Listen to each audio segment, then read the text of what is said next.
বলতেছে যে ভাই এই গাছটা কাইটেন না, আমরা এই গাছটা পাখিগুলো আছে মারা যাবে, আপনার গাছটা কাইটেন না। তো খুব যা ইচ্ছা তাই ব্যবহার করছে, এত খারাপ ব্যবহার করছে যেটা কল্পনার বাইরে, এবং মারামারির পর্যায়ে চলে গেছে। এখন ওরা যেহেতু বাচ্চা, ওরা যেহেতু সমাজের একটু উঁচু শ্রেণীর লোক না, ওদের কথাবার্তা কেউ শোনে নাই, না শুই না, তারা এই গাছটাকে একদম ওদের চোখের সামনে শোয়াই দিয়েছে।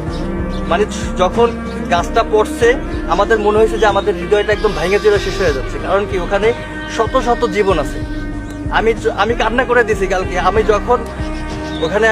আমি বরিশালে ছিলাম, আমি যখন ওরা ভিডিওটা দেখছি, দেখার পরে আমার ওই যে লাশগুলো, পাখির বাচ্চা ডিম দেখে আমার কান্না চলে আসছে। আমি সারা রাত্র ঘুমাইতে পারিনি।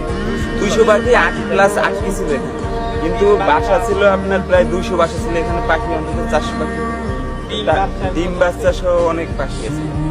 তারা কিছু পাখি তো মারা গেছে আপনারা দেখছেন, তারপর কিছু পাখি, কিছু বাচ্চারা ট্রেনে গেছে।